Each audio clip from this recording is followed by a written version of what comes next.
Ça s'accélère. Ça s'accélère. Là, la petite Suzanne, elle vient de passer un mauvais quart d'heure dans la classe avec Broxholm qui lui a expliqué, cash, qu'il avait très bien compris que depuis quelque temps, elle venait chez lui. Et il s'est même permis de lui expliquer qu'est-ce qu'il venait faire ici. Tu vois. Et il a eu un petit discours un petit peu conciliant. Hein. Enfin, en tout cas, il ne l'a pas réduite en miettes. Il lui a expliqué qu'elle ferait mieux de ne pas se mettre en travers de ses jambes. Et puis, il l'a laissé partir. Alors là, chapitre 17, pardon, les angoisses d'une concertiste. Il me fallut presque 20 minutes pour rentrer chez moi. Je pédalais en rasant le trottoir et en surveillant chaque coin de rue. Je m'attendais à voir des extraterrestres surgir des fourrés et me sauter dessus.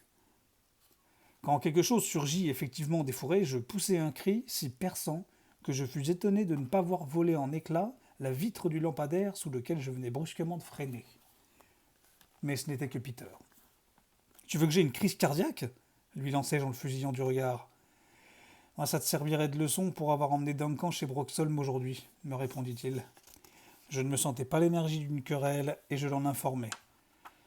Peter avait l'air furieux, mais quand je commençais à lui raconter ce qui m'était arrivé après l'école, il en oublia sa colère. Très intéressé, il insista pour que j'essaie de lui rapporter chaque mot que Broxholm avait prononcé. Où est Duncan demandai-je quand j'eus fini mon histoire. Caché dans le placard de ma chambre, me révéla-t-il avec un sourire malicieux. Nous avons téléphoné à ses parents, il va passer 2 jours chez moi. Ils n'ont pas soulevé d'objection. Peter ricana. Si tu étais la mère de Duncan, ne serais-tu pas ravi d'en être débarrassé pour un certain temps? Je préférais laisser passer cette remarque peu indulgente. Et toi, dis-je, seras-tu capable de le supporter? Je m'efforce de ne pas tirer parti de la situation, m'avoua tristement Peter. C'est pas facile. J'adorerais me venger de tout ce qu'il m'a fait, mais il est tellement terrifié que j'ose pas me moquer de lui. Je crois que si je faisais éclater un sac en papier près de son oreille, il tomberait raide mort. Je ne pus m'empêcher de rire. Et ton père? Peter grimaça. Il remarquera même pas la présence de Duncan. Au fait, j'ai donné les photos à développer au drugstore, nous pourrons passer les prendre après l'école demain. Si nous sommes encore en vie, marmonnai-je. Détends-toi, dit Peter. Broxholm et ses amis veulent seulement enlever quelques-uns d'entre nous. Je doute qu'ils aient l'intention de tuer qui que ce soit. Cela me remonta un tout petit peu le moral. Cette nuit-là, cependant, seule la pensée que toute cette histoire serait finie quand nous aurions les photos me retint de sombrer dans une folle angoisse. Impossible de fermer l'œil. Le matin qui suivit, j'étais une telle épave que ma répétition spéciale avec M. Bamwick se solda par un échec total. Non, non, non hurlait-il. C'est un si bémol, Suzanne, un si bémol. Je n'y arriverai pas si vous continuez à crier comme ça, dis-je en refoulant mes larmes. Je ne pouvais pas en vouloir au pauvre M. Bamwick. Le concert avait lieu le lendemain et j'étais de plus en plus mauvaise.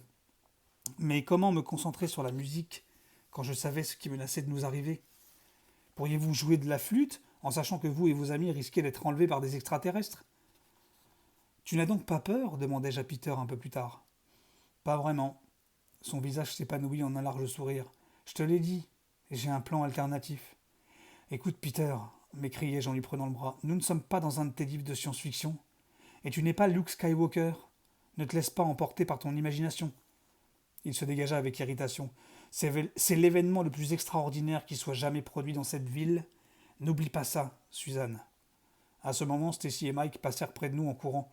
Ils échangeaient joyeusement des grossièretés, et nous éclatâmes de rire.